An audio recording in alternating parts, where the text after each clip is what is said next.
Hello dear students, welcome to the accountancy class. What we are starting or what we are continuing, see we are continuing our accounting equations of first year, that is chapter number 3. Now since yesterday we are taking sums, today I am going to solve yet another 2 sums, okay? And tomorrow I will teach you the rules on which the accountancy is based, okay? So let us start. What we are going to start? We are going to start with question number 4. Okay, we are going to solve the numerical questions 4 and 5 in today's class. Okay, so what is question number 4? See, Rohit has the following transactions. Nenapirli, this question will come into your exam for 6 marks. It is a compulsory question. Exam nalli ಕೇಳ್ತಾರೆ. So ಯಾವಾಗ ನಿಮಗೆ ಗೊತ್ತೈತಿ ಇದು ಎಕ್ಸಾಮ್ದಾಗ ಬರತೈತಂದ್ರೆ ಇದು ನಿಮಗೆ ಬರಲೇಬೇಕು, otherwise ನೀವು clear ಆಗಿ ಇಲ್ಲಿ ಮಾರ್ಕ್ಸ್ ಕಳ್ಕೋತೀರಿ ನೋಡಿ. Okay, so what they are saying, commenced business with cash rupees 1,50,000, then purchased machinery on credit 40,000, purchased goods for cash 20,000. so there are various transactions. Now ಏನು ಮಾಡೋದೈತಿ, we have to show the accounting equation and the effect of these equations on the assets, liabilities and capital. So nodri ee ಪಾಠ ಅಥವಾ ಈ ಲೆಕ್ಕಗಳು ನಿಮಗೆ ಬರಬೇಕಾದ್ರೆ you should be very clear with what is the formula. The formula is assets is equal to capital plus liabilities. So when you have the clear idea of the equation, then you can do it. Whenever you are starting to solve this kind of sum, first formula ಬರದ್ ಬಿಡ್ರಿ, compulsory ಬರೀಬೇಕು ನೋಡ್ರಿ. Formula ಬರೀಲಿಲ್ಲ ಅಂದ್ರೆ 1 marks cut ಆಗಿಬಿಡ್ತೇವೆ. So first formula ಬರೀರಿ, ಆಮೇಲೆ ಅವ್ರು ಏನೇನು ಟ್ರಾನ್ಸಾಕ್ಷನ್ ಹೇಳಾಕತ್ತಾರೋ ಅದನ್ನ ಬರ್ಕೋತು. ನಾ ಹೆಂಗ್ ಬರೆಯಕತ್ತೀನಿ ಡಿಟ್ಟೋ ಹಂಗ ನೀವು ನಿಮ್ದು ಆನ್ಸರ್ ಶೀಟ್ದಾಗೂ ಬರೆಯೋದಿರ್ತೀವಿ. ಇನ್ನು ನನಗಿಂತ ಸ್ವಲ್ಪ ನೀಟ್ ಹ್ಯಾಂಡ್ ರೈಟಿಂಗ್ದಾಗ ಬರೀರಿ. ಓಕೆ ನೋಡ್ರಿ, ನನಗೆ ಇದ ಕ್ಯಾಮೆರಾ ಫ್ರೇಮ್ದಾಗ ಸೆಟ್ ಆಗೋದೈತಿ, ಅದಕ್ಕಾಗಿ ಭಾಳ ಸತಿ ನಾನು ಅಕ್ಷರ ಭಾಳ ಸಣ್ಣ ನಿಮಗೆ ಕಾಣಬಹುದು, ಬಟ್ ಪ್ಲೀಸ್ ಅಡ್ಜಸ್ಟ್ ಮಾಡ್ರಿ ಅದ್ರ ಜೊತೆ. Okay, so let us take the first transaction. ಏನ್ ಹೇಳ್ತಾರೆ ನೋಡ್ರಿ, ಮೊದಲನೇ ಟ್ರಾನ್ಸಾಕ್ಷನ್ ನಲ್ಲಿ commenced business with cash. Commenced business with cash rupees 1,50,000.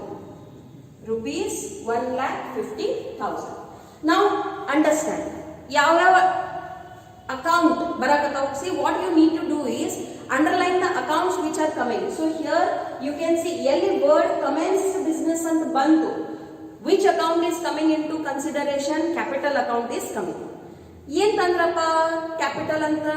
Cash ಅನ್ನು ತಂದ್ರು. ಯಾಕಂದ್ರೆ ನೋಡ್ರಿ, ಬರೇ ಕ್ಯಾಪಿಟಲ್ ನಲ್ಲಿ ಕ್ಯಾಶ್ ಅನ್ನ ಬರ್ತೈತಂತ ಇರಂಗಿಲ್ಲ. The owner can bring cash into the business in the form of capital. He can bring goods also in the form of capital. Sometimes he brings the debtors and creditors also from the previous business, if any. Okay, so capital can be anything. Okay, so ಸದ್ಯ ಇಲ್ಲಿ ನಮಗೆ ಏನ್ ಹೇಳ್ಯಾರು, cash ಅನ್ನು ತಗೊಂಡು ಬಂದಾರು. Cash ಏನಾಗ್ತೈತಿ? Asset ಆಗ್ತೈತಿ. Okay, capital ಏನಾಗ್ತೈತಿ? ಲಯಬಿಲಿಟಿ ಆಗ್ತೈತಿ. Okay, so let us show this into the formula, that is assets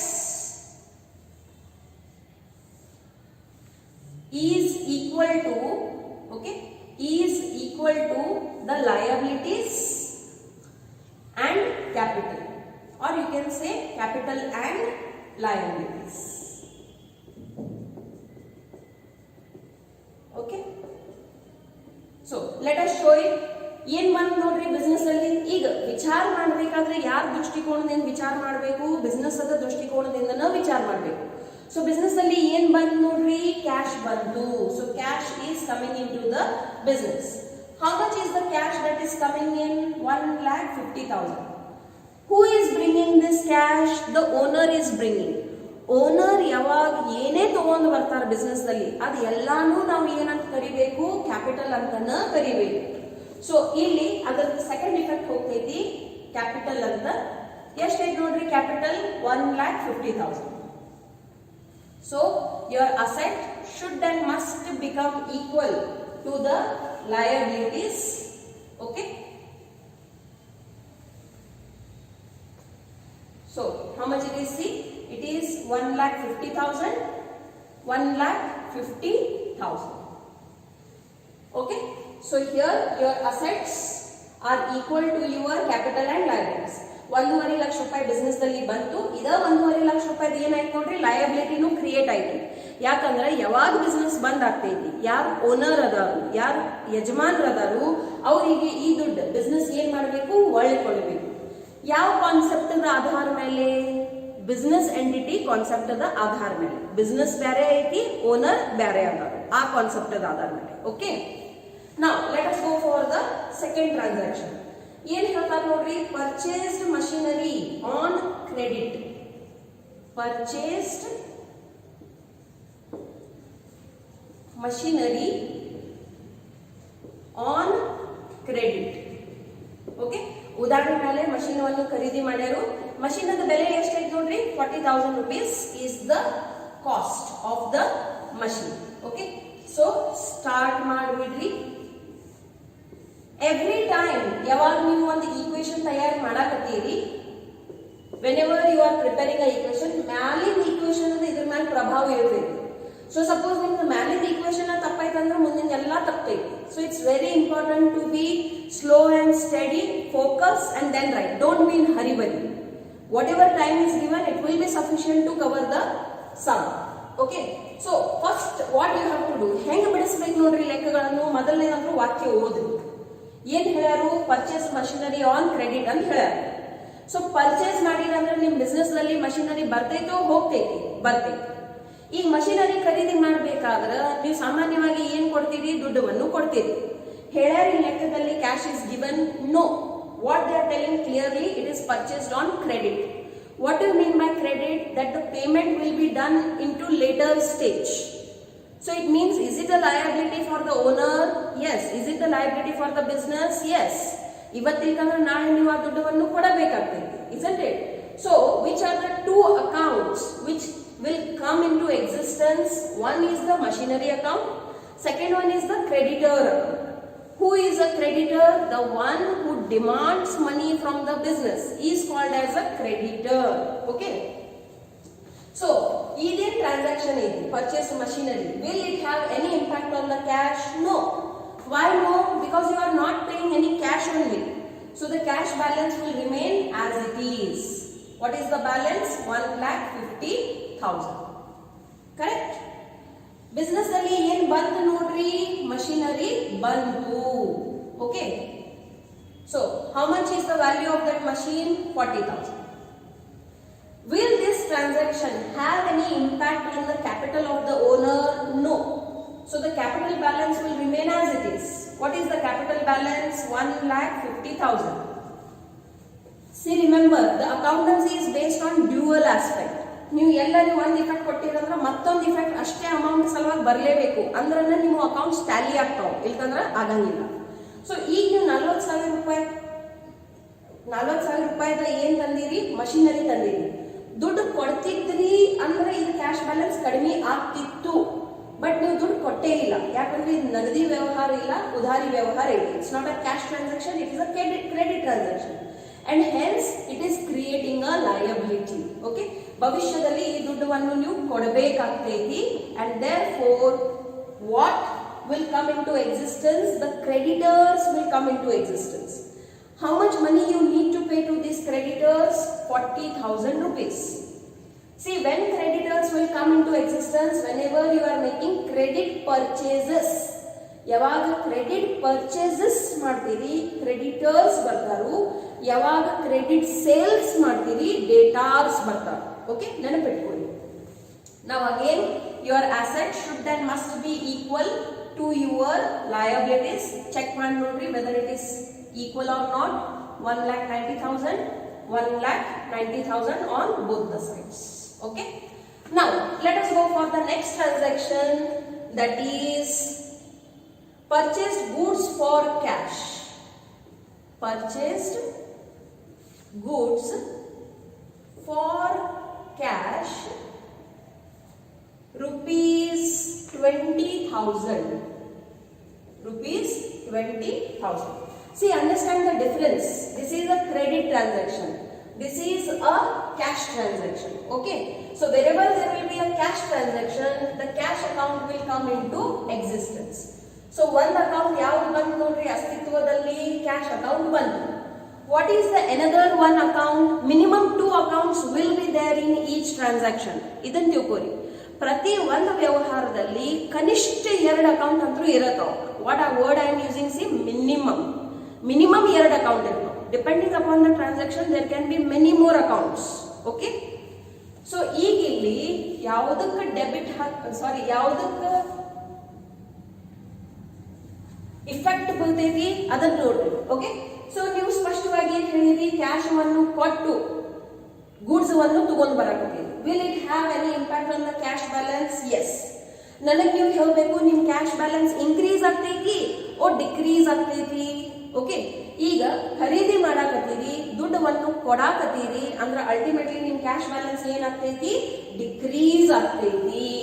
so ಮೊದಲು ನಿಮ್ ಕಡೆ ಎಷ್ಟು ಕ್ಯಾಶ್ ಇತ್ತು ನೋಡ್ರಿ, you had a cash of rupees 1,50,000.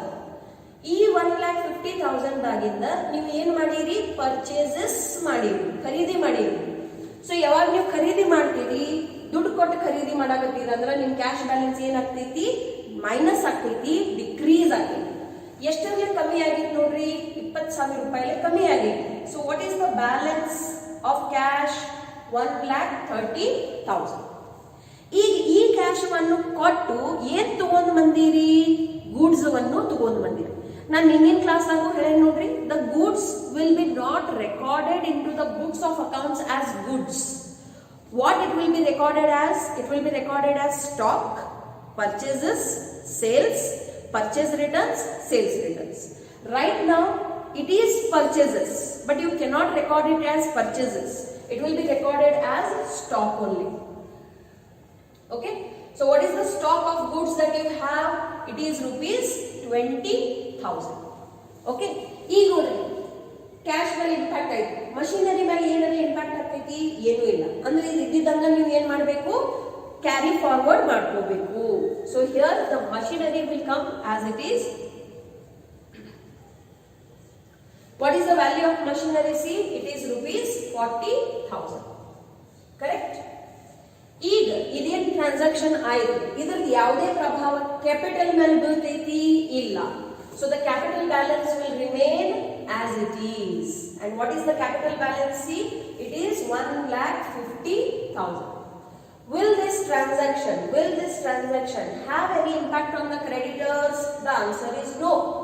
And therefore, the creditors balance also will remain as it is, which is equal to rupees 40,000. So therefore, see, what is the total? The total on both the sides is 1,90,000. 1,90,000, 1,90,000. In the same way, we will go for the next transaction, that is D. What it says? See, purchased car for personal use. Okay, purchased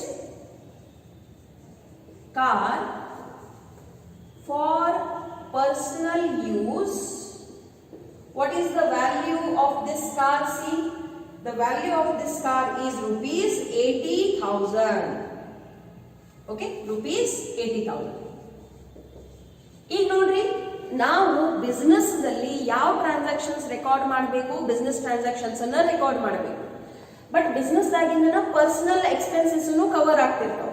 ಈಗ ಇಲ್ಲಿ ಏನ್ ಹೇಳ್ಯಾರ ನೋಡ್ರಿ, purchased car for personal use ಅಂತ ಹೇಳ್ಬಿಟ್ಟಾರ ಸ್ಪಷ್ಟವಾಗಿ. Suppose business use ಸಲುವಾಗಿ car ಖರೀದಿ ಮಾಡಕತ್ತಾರ ಅಂತ ಹೇಳ್ತಿದ್ರ ಅಂದ್ರೆ ಅದು ಬಿಸ್ನೆಸ್ ಸಲುವಾಗಿ ಏನಾಗ್ತಿತ್ತು? ಆಸ್ತಿ ಆಗ್ತಿತ್ತು, ಅಸೆಟ್ಸ್ ನಲ್ಲಿ ನಾವು ಅದನ್ನು ತೋರಿಸ್ತಿದ್ವಿ. Okay, but here we will not show car as an asset. So ಇಲ್ಲಿ ನಾವು ಏನ್ ತೋರಿಸ್ತೀವಿ? ದಟ್ ದುಡ್ಡವನ್ನು ತಗೊಂಡ್ ಹೋಗ್ಯಾರು, ಮತ್ ಆ ದುಡ್ಡದಿಂದ ಅವ್ರು ಏನ್ ಬೇಕಾದ್ ಮಾಡ್ಲಿ ನಮಗ್ ಫರಕ್ ಬೀಳಂಗಿಲ್ಲ. ಅವ್ರು ಏನ್ ಮಾಡ್ಯಾರು? ಕಾರವನ್ನು ಖರೀದಿ ಮಾಡ್ಯಾರು. ಸ್ಪಷ್ಟ ಏನ್ ಹೇಳ್ಯಾರ ನೋಡ್ರಿ, ಪರ್ಸನಲ್ ಯೂಸ್ ಸಲುವಾಗಿ ಕಾರ್ ಖರೀದಿ ಆಗೈತಿ. So the car will be not recorded into your books of accounts of business. Okay, ನೋಡ್ರಿ ಇದನ್ನ ಹೆಂಗ್ ಬರೀತೀನಿ ಅಕೌಂಟಿಂಗ್ ಈಕ್ವೇಷನ್ ರೂಪದಲ್ಲಿ.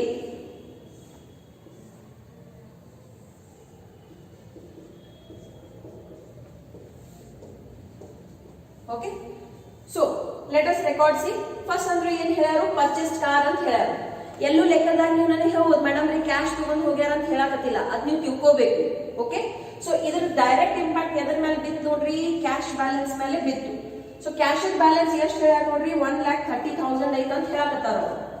ಆ 1,30,000 ಆಗಿಂದ ಇಲ್ಲಿ ಪರ್ಸನಲ್ ಯೂಸ್ ಅಂತ ನೀವು ಬರಿಬೇಕು. ಅವ್ರ ಕಾರ್ ಖರೀದಿ ಮಾಡ್ಲಿ, ಏನ್ ಬೇಕಾದರೆ ಖರೀದಿ ಮಾಡ್ಲಿ, ಅಥವಾ ನೀವು ಇನ್ನೂ ಒಂದು ರೈಟ್ ವರ್ಡ್ ಏನ್ ಉಪಯೋಗ ಮಾಡ್ತೀವಿ ಇದ್ರ ಸಲುವಾಗ, ಡ್ರಾಯಿಂಗ್ಸ್ ಅಂತ ಉಪಯೋಗ ಮಾಡ್ತೀವಿ.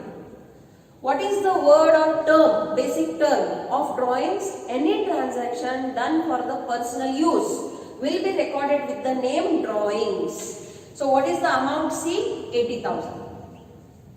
So 1,30,000 minus 80,000. How much will be the balance of cash now? It is 70,000. Can I write the car as an asset for the business? No. Why no?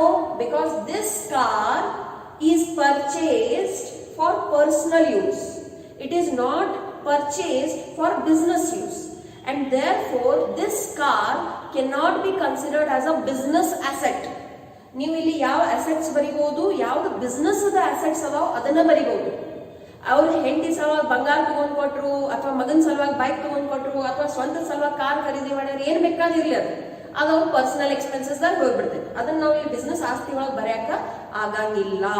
Okay, so ಇದ್ರ impact ಮತ್ತೆ ಎರಡನೇದು ಎಲ್ಲಿ ಬೀಳ್ತೈತಿ? ಯಾಕಂದ್ರೆ ನೀವು ನನಗೆ ಕೇಳಬೇಕು, ಮೇಡಮ್ ರೀ ಮತ್ತೆ ನೀವು ಹೇಳ್ತೀರಿ ಪ್ರತಿ ಒಂದಕ್ಕೆ 2 ಇಫೆಕ್ಟ್ ಕೊಡ್ಲೇಬೇಕು. ಎಸ್, ಅದ್ರದ್ದು ಇಂಪ್ಯಾಕ್ಟ್ ಎಲ್ಲಿ ಬೀಳ್ತೈತಿ? ಅವ್ರ ಕ್ಯಾಪಿಟಲ್ ಮೇಲೆ ಬೀಳ್ತೈತಿ. All the drawings will reduce the capital. So ಇಲ್ಲಿ ಏನ್ ನಿಮ್ದು ಕ್ಯಾಪಿಟಲ್ ಐತಿ, ಎಷ್ಟೈತಿ ನೋಡ್ರಿ ಕ್ಯಾಪಿಟಲ್ ಬ್ಯಾಲೆನ್ಸ್? 1,50,000 ಐತಿ. That 1,50,000 will be reduced by 80,000 as drawings. So drawings always ಏನ್ ಮಾಡ್ತೈತಿ? ಕ್ಯಾಪಿಟಲ್ ಬ್ಯಾಲೆನ್ಸ್ ಕಡಿಮೆ ಮಾಡ್ತೈತಿ. So drawings, what is the value of this drawings? It is rupees 80,000. Okay, so ಈಗ ಇಲ್ಲಿ ಎಷ್ಟು ಬಂತು ನೋಡ್ರಿ balance? The balance will come, okay, this is 50,000. Okay, and this will become 70,000. Okay, ನಾವು ಏನ್ ಬೇರೆ ಅಕೌಂಟ್ಸ್ ಅದಾವ ಮೊದಲೇನು ಈಕ್ವೇಶನ್ ದಾಗ, ಅವು ಆಸ್ ಇಟ್ ಈಸ್ ನೀವು ಫಾರ್ವರ್ಡ್ ಮಾಡ್ಕೋಬೇಕು ನೋಡಿ. So the stock will remain as it is, which is equal to rupees 20,000. Then machinery will remain as it is, which is rupees 40,000. Okay, in the same way here the creditors will remain as it is, which is rupees 40,000. Okay, so see what is the total on both the sides? 1,10,000. Okay, on both the sides the total should then must come same. Equation ನೆನಪಿಡ್ರಿ, the asset should then must be always equal to the capital and liabilities. Okay, now let us go for the next transaction.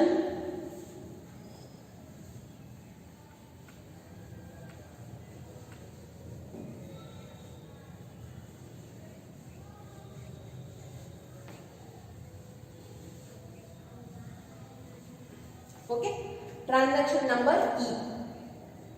ಏನ್ ಹೇಳ್ಯಾರ ನೋಡ್ರಿ ಇದರಲ್ಲಿ? paid to creditors in full settlement.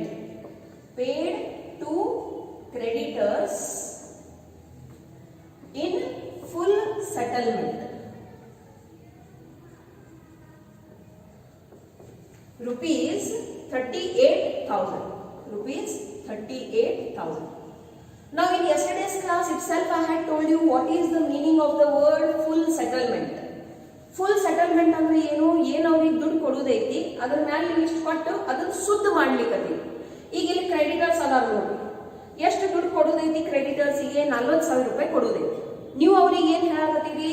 38,000 ರೂಪಾಯಿ ತಗೋ, ಇನ್ನು ಮುಂದೆ ನಾ ಇದ್ರ ಮೇಲೆ 1 ರೂಪಾಯಿನೂ ಕೊಡಂಗಿಲ್ಲ, ನಿಂದ ಲೆಕ್ಕ ಏನಾಯ್ತು? ಶುದ್ಧ ಆಯ್ತು. ಓಕೆ, ಸೊ ಇಲ್ಲಿ ನೀವು ವಿಚಾರ ಮಾಡಬೇಕು, ಏನ್ ಫರಕಿನ ಅಮೌಂಟ್ ಐತಿ ಅದನ್ನ ನಾವು ಏನಂತ ಕರಿತೀವಿ? ಡಿಸ್ಕೌಂಟ್ ಅಂತ ಕರಿತೀವಿ. ಸೊ ಅದು ಡಿಸ್ಕೌಂಟ್ ರಿಸೀವ್ಡ್ ಆಯ್ತು ಅಥವಾ ಡಿಸ್ಕೌಂಟ್ ಪೇಡ್ ಆಯ್ತು ಅದನ್ನ ನೀವು ತಿಳ್ಕೋಬೇಕು, ಯಾಕಂದ್ರೆ ಅದ್ರ ಇಫೆಕ್ಟ್ ಇರ್ತೈತಿ. 40,000 ರೂಪಾಯಿ ಕೊಡುವುದದಾವ, ಇಟ್ಸ್ ಅ ಲಯಬಿಲಿಟಿ. 40,000 ರೂಪಾಯಿ ಕೊಡುದವ, ನೀವು ಎಷ್ಟು ಕೊಡಾಕತ್ತೀರಿ? 38,000 ರೂಪಾಯಿ ಕೊಡಾಕತ್ತೀರಿ, 38,000 ಕೊಡಾಕತ್ತೀರಿ. ಮತ್ತೇನ್ ಹೇಳಾಕತ್ತೀರಿ? Full settlement. Okay, so the account will be closed.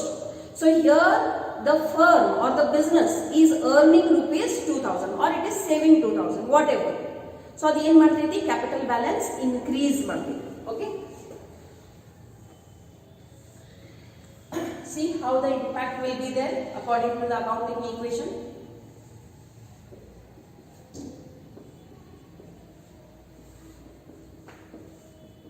Okay, now first ಅಂದ್ರು ಯಾವ ಯಾವ ಅಕೌಂಟ್ ಇದರಲ್ಲಿ ಬರ್ತಾವ ಅಂತ ತಿಳ್ಕೊಳ್ಳಿ. ಎಲ್ಲಿ ವಾಕ್ಯದಲ್ಲಿ ಪೇಡ್ ಅಥವಾ ರಿಸೀವ್ಡ್ ಅಂತ ಶಬ್ದ ಬಂತು, it's a cash transaction. Wherever in the transaction you see the word paid or received, it means it is a cash transaction. It means what? Cash account is involved. Second ಯಾವ account ಇಲ್ಲಿ ಬರಾಕತೈತಿ, creditors account ಬರಾಕತೈತಿ, ಸ್ಪಷ್ಟ ಕಾಣಕತೈತಿ. So effect ಕೊಟ್ಟು ಬಿಡೋಣ. ಮೊದಲನೇ ನಂತರ cash account ತಗೊಂಡ್ಬಿಡ್ರಿ. Cash ದಲ್ಲಿ ಎಷ್ಟು balance ಐತಿ ನೋಡ್ರಿ, 50,000 ರೂಪಾಯಿ ಬ್ಯಾಲೆನ್ಸ್ ಐತಿ. ಇನ್ನರ್ ಕಾಲಮ್ ದಾಗ ಬರೀರಿ.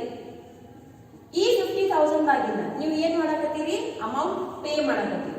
ಓಕೆ, ಯಾರಿಗೆ ಪೇ ಮಾಡಕತ್ತೀವಿ, ಕ್ರೆಡಿಟರ್ಸ್ ಗೆ ಪೇ ಮಾಡಕತ್ತೀವಿ. How much is the amount that is being paid, 30,000, 38,000 is the amount that you are paying. So in balance ಎಷ್ಟು ಉಳಿತು ನೋಡ್ರಿ, 12,000 ಬ್ಯಾಲೆನ್ಸ್ ಉಳಿತು. ಕರೆಕ್ಟ್. ಇದರದ್ದು ಯಾವುದೇ ಪ್ರಭಾವ, ಇದೇನ್ ವ್ಯವಹಾರ ಐತಿ, ಇದರದ್ದು ಯಾವುದೇ ಪ್ರಭಾವ ಸ್ಟಾಕ್ ಅಥವಾ ಮಷಿನರಿ ಮೇಲೆ ಬೀಳ್ತೈತಿ, ಇಲ್ಲ. That will remain as it is. So stock of rupees 20,000 as it is, then machinery of rupees 40,000 as it is. Correct? In the same way, ಈಗ ಕ್ಯಾಪಿಟಲ್ ಮೇಲೆ ಇದ್ರದ್ದು ಏನೇ ಪ್ರಭಾವ ಬೀಳ್ತೈತಿ, ನೋ. ಕ್ಯಾಪಿಟಲ್ ಅಕೌಂಟಿಗೆ ಈ ವ್ಯವಹಾರಿಗೆ ಎಲ್ಲೂ ದೂರ ದೂರ ತನಕ ಸಂಬಂಧ ಇಲ್ಲ. So what is the capital balance? It is 70,000. Will it have an impact on creditors? Yes, it will have an impact, and therefore it will have an impact on this also. 70,000 inner column. ನೋಡ್ರಿ ಹೆಂಗ್ ಗೊತ್ತಾಯ್ತು. Creditors ಎಷ್ಟು ಕೊಡುವುದೈತಿ, okay, 40,000 rupees ಕೊಡುವುದವ. Okay, please understand this. ನೀವು ಏನ್ ಮಾಡಾಕತ್ತೀರಿ, ಪೂರ್ತಿ ಸೆಟಲ್ಮೆಂಟ್ ಅಂತ ಹೇಳಾಕತ್ತೀರಿ. Okay, full settlement.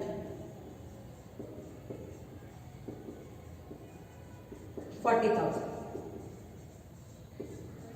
Creditors balance ಏನಾಯ್ತು, ನಿಲ್ ಆಯ್ತು. ನೀವು ಕೊಡೋದು ಎಷ್ಟೈತಿ, 40,000. ಕೊಡಾಕತ್ತೀರಿ ಎಷ್ಟು, 38,000. ಸೊ ಬಿಸ್ನೆಸ್ ಗೆ ಲಾಭ ಆಯ್ತು ಇಲ್ಲ, ತಿಳ್ಕೊರಿ. You have to give 40,000, you are giving 38,000. So the difference is the profit for the business, and therefore it will be added into the capital. What it is called? It is called discount received. How much is the discount that is received? 2,000. So which is equal to rupees 72,000. Okay. Now check whether your asset is becoming equal to your liability or not.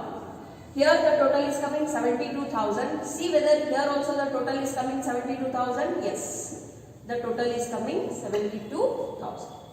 Now next transaction, that is F. ಏನು ಹೇಳ್ತಾರೆ ನೋಡ್ರಿ, sold goods for cash costing rupees 5,000 at rupees 4,500. Okay, let us show it here.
Now let us record.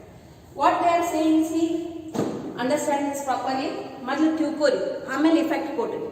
sold goods for cash costing rupees 5,000 for 4,500. Meaning ಏನಾಗ್ತೈತಿ ಇದರದ 5,000 ರೂಪಾಯಿ ಬೆಲೆ ಇರುವಂತ ಗೂಡ್ಸಿಗೆ 4,500 ರೂಪಾಯಿಗೆ ಮಾರ್ಯಾರ. So 5,000 ರೂಪಾಯಿ ಬೆಲೆ ಇದೆ 4,500 ಮಾರ್ಯಾರ ಅಂದ್ರೆ ಲಾಭ ಮಾಡ್ಯಾರ ನುಕ್ಸಾನ್ ಮಾಡ್ಯಾರ ಕರೆಕ್ಟ್. ಯಾವ್ಯಾವ ಅಕೌಂಟ್ ಮೇಲೆ ಪ್ರಭಾವ ಬೀಳ್ತೈತಿ ಅದನ್ನ ತಿಳ್ಕೊಳ್ಳಿ. ಮೊದಲನೇದಂದ್ರೆ ಗೂಡ್ಸ್ ಅಕೌಂಟ್ ಮೇಲೆ ಪ್ರಭಾವ ಬೀಳ್ತೈತಿ, ದಟ್ ಈಸ್ ದ ಸ್ಟಾಕ್, ಅದ್ರ ಮೇಲೆ ಇಂಪ್ಯಾಕ್ಟ್ ಬೀಳ್ತೈತಿ. ನೆಕ್ಸ್ಟ್ ಏನ್ ಹೇಳ್ಯಾರು, ಫಾರ್ ಕ್ಯಾಶ್ ಅಂತ ಹೇಳ್ಯಾರು. ಓಕೆ, ಸೊ ಯಾವ ಎರಡನೇ ಅಕೌಂಟ್ ಮೇಲೆ ಪ್ರಭಾವ ಬೀಳ್ತೈತಿ, ಕ್ಯಾಶ್ ಅಕೌಂಟ್ ಮೇಲೆ ಪ್ರಭಾವ ಬೀಳ್ತೈತಿ. ಈಗ ಇದ್ದಿದ್ದಕ್ಕಿಂತ ಕಡಿಮೆ ದರದಲ್ಲಿ ಮಾರ್ಯಾರ ಅಂದ್ರೆ ಏನ್ ಮಾಡ್ಕೊಂಡಾರು, ನುಕ್ಸಾನ್ ಮಾಡ್ಯಾರ. ಸೊ ಆ ಪ್ರಾಫಿಟ್ ಇತ್ತಂದ್ರೂ ಕ್ಯಾಪಿಟಲ್ ಮೇಲೆ, ಈಗ ಇಲ್ಲಿ ಪ್ರಾಫಿಟ್ ಆಗಿತ್ತಂದ್ರೆ ಕ್ಯಾಪಿಟಲ್ ಮೇಲೆ ಪ್ರಭಾವ ಬಿತ್ತಿಲ್ಲ. ಅದೇ ರೀತಿಯಿಂದ ನುಕ್ಸಾನ್ ಆಯ್ತಂದ್ರೂ ಅದರ ಪ್ರಭಾವ ಎದ್ರ ಮೇಲೆ ಬೀಳ್ತೈತಿ, ಕ್ಯಾಪಿಟಲ್ ಮೇಲೆ ಬೀಳ್ತೈತಿ. ಸೊ ಎಷ್ಟು ಅಕೌಂಟ್ಸ್ ಮೇಲೆ ಇದರ ಇಫೆಕ್ಟ್ ಅಥವಾ ಪ್ರಭಾವ ಬೀಳ್ತೈತಿ, 3 ಅಕೌಂಟ್ಸ್. ಯಾವ್ಯಾವ ಹೇಳ್ರಿ, stock account, cash account, capital account. ಹೆಂಗ್ ಬೀಳ್ತೈತಿ ನೋಡ್ಕೋರಿ. ಕ್ಯಾಶ್ ಬ್ಯಾಲೆನ್ಸ್ ಎಷ್ಟೈತಿ, the cash balance is rupees 12,000. ನೀವು ಗೂಡ್ಸ್ ಅನ್ನು ಮಾರುವುದರಿಂದ ದುಡ್ಡು ಬರ್ತೈತಿ. When you sell the goods cash will come, so that will be added.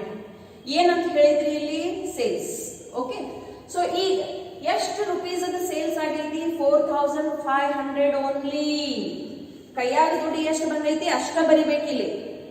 Okay, 5,000 ರೂಪಾಯಿ ಬೆಲೆ ಇರುವಂತ ಗೂಡ್ಸ್ ಹೋಗ್ಯಾವ ನಿಜ, ಬಟ್ ಅದಕ್ಕೆ ದುಡ್ಡು ಎಷ್ಟು ಬಂದೈತಿ, 4,500. ಸೊ ನೀವು 4,500 ಬರಿಬೇಕಿಲ್ಲಿ, 5,000 ಬರೆಯಕ್ ಆಗಂಗಿಲ್ಲ. Okay, so therefore what is the total balance now, 16,500. Next account ಯಾವ್ದೈತಿ ನೋಡ್ರಿ, ಸ್ಟಾಕ್. ನಿಮ್ ಕಡೆ ಗೂಡ್ಸ್ ಎಷ್ಟು ಐತಿ, 20,000 ರೂಪೀಸ್ ಅದ ಗೂಡ್ಸ್ ಅದಾವ. ಈಗ ಇದ್ರಾಗಿ ನೀವು ಏನ್ ಮಾಡಿರಿ, ಸೇಲ್ಸ್ ಮಾಡಿರಿ. ಸೊ ನೀವು ಸೇಲ್ಸ್ ಮಾಡಿದ್ರೆ ನಿಮ್ ಬ್ಯಾಲೆನ್ಸ್ ಹೆಚ್ಚಿಗೆ ಆಗ್ತೈತೋ ಕಡಿಮೆ ಆಗ್ತೈತಿ. ಗೂಡ್ಸ್ ಬಂತಂದ್ರ ಅಡಿಷನ್ ಆಗ್ತೈತಿ, ಗೂಡ್ಸ್ ಹೋದು ಅಂದ್ರ ಸಬ್ಸ್ಟ್ರಾಕ್ಷನ್ ಆಗ್ತೈತಿ. ಈಗ ಪ್ರಶ್ನೆ ಬೀಳ್ತೈತಿ ಅಮೌಂಟ್, 4,500 ರೂಪಾಯಿ ಬರೀತೀರಿ, 5,000 ರೂಪಾಯಿ ಬರೀತೀರಿ, 5,000 ರೂಪಾಯಿ. ಯಾಕಂದ್ರೆ ನೀವು ಏನ್ ಗೂಡ್ಸ್ ಮಾರೀರಿ ಅದ್ರ ಬೆಲೆ ಎಷ್ಟೈತಿ, ಅದ್ರ ಬೆಲೆ 5,000 ಐತಿ. ಮಾರ್ಬೇಕಾದ್ರೆ 4,500 ರೂಪಾಯಿಗೆ ಮಾರಿರಿ. So what is the value of the goods that you have sold, 5,000. So ಇನ್ನು ನಿಮ್ಮ ಅಂಗಡಿಯಾಗ ಎಷ್ಟು ರುಪೀಸ್ ಅದ ಸ್ಟಾಕ್ ಐತಿ ನೋಡ್ರಿ, 50,000 ರೂಪೀಸ್ ಅದ ಸ್ಟಾಕ್ ಐತಿ. ನೆಕ್ಸ್ಟ್ ಏನೈತಿ, ಮಷಿನರಿ. ಇದರ ಮೇಲೆ ಏನಾದ್ರು ಪ್ರಭಾವ ಬೀಳ್ತೈತಿ ವ್ಯವಹಾರದ, ಇಲ್ಲ. Okay, so the machinery balance will remain as it is. And what is the balance of machinery? It is rupees 40,000. Correct? Now let us come to this side. Capital. What is the capital balance? See, the capital balance is rupees 72,000. ಈಗ ಈ ವ್ಯವಹಾರವನ್ನು ತಿಳ್ಕೋರಿ. 5,000 ರೂಪಾಯಿ ಬೆಲೆ ಇರುವಂತ ಗೂಡ್ಸಿಗೆ 4,500 ರೂಪಾಯಿಗೆ ಮಾರಿರಂದ್ರೆ ನೀವು ಏನ್ ಮಾಡಿರಿ, ಇಲ್ಲಿ ನುಕ್ಸಾನ್ ಮಾಡಿರಿ. ಸೊ ಮೈನಸ್ ಲಾಸ್ ಎದ್ರ ಮೇಲೆ, ಆನ್ ಸೇಲ್ಸ್. ಎಷ್ಟು ರುಪೀಸ್ ಅದ, 500. ಸೊ ಇನ್ ನಿಮ್ ಕ್ಯಾಪಿಟಲ್ ಬ್ಯಾಲೆನ್ಸ್ ಎಷ್ಟು ಆಯ್ತು ನೋಡ್ರಿ, ಇಟ್ ಈಸ್ 71,500. ಈ ವ್ಯವಹಾರದ ಯಾವುದೇ ಪ್ರಭಾವ ನಿಮ್ ಕ್ರೆಡಿಟರ್ಸ್ ಮೇಲೆ ಬೀಳ್ತೈತಿ, ಇಲ್ಲ. ಅವ್ರದ್ದು ಅಕೌಂಟ್ ಆಲ್ರೆಡಿ ಶೂನ್ಯ ಆಗ್ಬಿಟ್ಟೈತಿ, ಕ್ಲೋಸ್ ಆಗ್ಬಿಟ್ಟೈತಿ. ಸೊ ಅದನ್ನ ಬರೆಯೋದು ಅವಶ್ಯಕತೆನೂ ಇಲ್ಲ. ಸೊ ಈಗ ನಿಮ್ದು ಈಕ್ವೇಶನ್ ಏನಾಗ್ಬೇಕು ನೋಡ್ರಿ, ಮ್ಯಾಚ್ ಆಗ್ಬೇಕು ಎರಡು ಕಡೆ. Check whether the total is coming 71,500 on both the sides or not. ಎರಡು ಕಡೆ ಸೇಮ್ ಬಂತಂದ್ರೆ ನಿಮ್ ಲೆಕ್ಕ ಕರೆಕ್ಟ್, ಅದರ್ವೈಸ್ ತಪ್ಪು. Okay, correct. ನೆಕ್ಸ್ಟ್ ಎಂಟ್ರಿ ಹೋಗೋನು, ದಟ್ ಈಸ್ ಜಿ. ಏನ್ ಹೇಳ್ತಾರ ನೋಡ್ರಿ, ಪೇಡ್ ರೆಂಟ್. ಇಷ್ಟ ಎರಡ ಶಬ್ದದ ಏನೈತಿ, ವ್ಯವಹಾರ ಐತಿ, ಟ್ರಾನ್ಸಾಕ್ಷನ್ ಐತಿ, ₹1,000. ಸೊ ನಾ ಈಗ ತಾನೇ ನಿಮಗೆ ಹೇಳೀನಿ, ಯಾವಾಗ ಲೆಕ್ಕದಲ್ಲಿ ಪೇಡ್ ಅಥವಾ ರಿಸೀವ್ಡ್ ಅಂತ ಶಬ್ದ ಬಂತಂದ್ರೆ ಅದು ಎಂತ ವ್ಯವಹಾರ ಐತಿ, ಕ್ಯಾಶ್ ಟ್ರಾನ್ಸಾಕ್ಷನ್ ಐತಿ. What is the second effect? It is rent. Now tell me, rent pay ಮಾಡಕತ್ತೀರಂದ್ರ expense ಐತಿ, income ಐತಿ, expense ಐತಿ. And if there is any expense, it will reduce your capital balance. See, yesterday also I told this. Remember now again. If there is profit, increase the capital. If there is loss, decrease the capital. If there is drawings, decrease the capital. If there is income, increase the capital. If there is expense, decrease the capital. Correct? So let us show.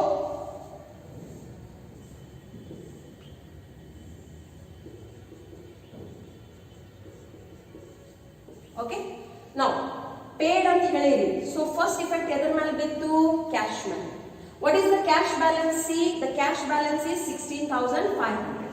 So when you say pay ಯಾವಾಗ ಅಂತೀರಿ ನಿಮ್ cash ಜಾಸ್ತಿ ಆಗ್ತೈತೋ ಕಡಿಮೆ ಆಗ್ತೈತಿ ಕಡಿಮೆ ಆಗ್ತೈತಿ ಏನ್ pay ಮಾಡಿರಿ ರೆಂಟವನ್ನು ಪೇ ಮಾಡಾಕತ್ತೀರಿ ಎಷ್ಟೈತಿ ರೆಂಟ್ 1000 rupees ಐತಿ so your cash balance will decrease by rupees 1000 what is the balance now 15500 will it have any impact on the stock no the stock balance will remain as it is for rupees 15000 okay will it have any impact on machinery no so the machinery balance also will remain as it is for rupees 40000 correct now check for the capital balance ಅದರ ಮೇಲೆ ಇದರ ಏನೇ ಪ್ರಭಾವ ಬೀರ್ತೈತಿ yes ನಾ ಈಗ ತಾನೇ ನಿಮಗೆ ಹೇಳೇನಿ ಖರ್ಚು ಬಂತಂದ್ರೆ ಕ್ಯಾಪಿಟಲ್ ಬ್ಯಾಲೆನ್ಸ್ ಏನಾಗ್ತೈತಿ ಕಡಿಮೆ ಆಗ್ತೈತಿ ಡಿಕ್ರೀಸ್ ಆಗ್ತೈತಿ so 71500 minus rent which is 1000 so what is the capital balance now 70500 according to the equation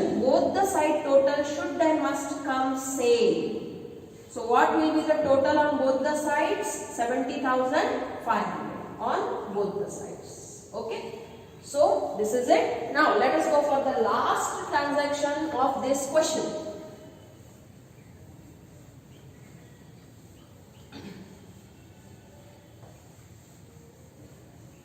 okay so what the last transaction says transaction number H yen ಹೇಳ್ತೈತೆ ನೋಡ್ರಿ commission received in advance commission received in advance amount is rupees 2000 okay now show the impact of this transaction into the business in the form of equation okay so what is the equation assets is equal to capital plus liabilities so capital plus liabilities assets ಸ್ಪಷ್ಟವಾಗಿ ವಾಕ್ಯದಲ್ಲಿ ಏನ್ ಬಂತು ನೋಡ್ರಿ received ಎಲ್ಲಿ ವಾಕ್ಯದಲ್ಲಿ received paid ಅಂತ ಶಬ್ದ ಬಂತು it's a cash transaction cash account will be there ವಾಕ್ಯದ ಆಧಾರ ಮೇಲೆ ನೀವು ತಿಳ್ಕೋಬೇಕು ದುಡ್ಡು ಬರಾಕತೈತಿ ಹೋಗಾಕತೈತಿ received means the money will come or go it will come so write down cash what is the balance see it is 15500 always the balance will be taken from the previous transaction hence it has to be correct okay so what is the balance 15500 in that add what commission ಈಗ ನೋಡ್ರಿ advance ನಲ್ಲಿ ಕೊಡಾಕತ್ತಾರ ಅಂದ್ರೆ ನಾವು advance ದಾಗ ನಾವು ದುಡ್ಡು ತಗೊಳಂಗಿಲ್ಲ ಅಂತ ಏನು ಹೇಳಂಗಿಲ್ಲ ಲಕ್ಷ್ಮೀ ತಿಲಕ್ ಮಾಡಕ್ ಬಂದ್ರ ಜಳಕ ಮಾಡಕ್ ಹೋಗಂಗಿಲ್ಲ ಅಂತ ಒಂದು ಗಾದೆ ಮಾತೆ ಓಕೆ ಸೊ ದುಡ್ಡು ಬರಾಕತೈತಿ ತಗೊಂಡ್ ಬಿಡ್ರಿ ಅದ್ರದ್ದು ಏನ್ ಇಫೆಕ್ಟ್ ಕೊಡೋದಿರ್ತೈತಿ ಅದನ್ನ ಕೊಟ್ಟು ಬಿಡ್ರಿ so commission how much it is rupees 2000 so ನಿಮ್ ಕ್ಯಾಶ್ ಬ್ಯಾಲೆನ್ಸ್ ಏನಾಯ್ತು ನೋಡ್ರಿ ಇನ್ಕ್ರೀಸ್ ಆಯ್ತು and what is the balance now 17500 ಈ ವ್ಯವಹಾರದ ಯಾವುದೇ ಪ್ರಭಾವ ಸ್ಟಾಕ್ ಮೇಲೆ ಬೀಳ್ತೈತಿ ಇಲ್ಲ so that will remain as it is for rupees 15000 ಅದರದ್ದು ಯಾವುದೇ ಪ್ರಭಾವ ಮಷಿನರಿ ಮೇಲೆ ಬೀಳ್ತೈತಿ ಇಲ್ಲ so that will also remain as it is for rupees 40000 ಈ ವ್ಯವಹಾರದ ಏನೇ ಪ್ರಭಾವ ನಿಮ್ ಕ್ಯಾಪಿಟಲ್ ಮೇಲೆ ಬೀಳ್ತೈತಿ ಇಲ್ಲ okay so the capital will remain as it is for rupees 70500 any income received in advance is a liability and therefore it will be shown separately on the liability side so commission advance tar banditandra ನೀವು ಅದನ್ನ separate ಆಗಿ ತೋರಿಸಬೇಕು commission received in advance actually it is income received in advance and what is the amount see amount is rupees 2000 okay so again at the end your total should and must be same 72500 okay so ee ರೀತಿದಿಂದ ಏನಾಗ್ತೈತೆ ನೋಡ್ರಿ ನಿಮ್ಮ balances ತಯಾರಾಗ್ತಾವು okay so okay textbook ಪ್ರಕಾರನು answer correct ಇದೆ okay so ಈಗ question number 5 is for your homework okay what is the homework is question number 5 from your textbook everybody should solve this and send me a pic ಯಾಕಂದ್ರೆ ಇದರ ಆಧಾರ ಮೇಲೆ ನಿಮ್ಮದು attendance ತಗೋತೀನಿ ನೆನಪಿರಲಿ, at the end whatever work I am giving I will consider all it into your marks. Okay, so ನೀವು ಇದನ್ನ homework ಬಿಡಿಸಬೇಕು. ನಾಳೆ ಇದು ವಿಡಿಯೋ ಅಪ್ಲೋಡ್ ಆಯ್ತು ಅಂದ್ರೆ ನಾಡ್ದು ಅನ್ನೋದ್ರೊಳಗೆ 24 ತಾಸು ಒಳಗೆ ನನಗೆ ಹೋಮ್ವರ್ಕ್ ಮುಟ್ಟಬೇಕು. Okay, we shall continue in next class. Thank you.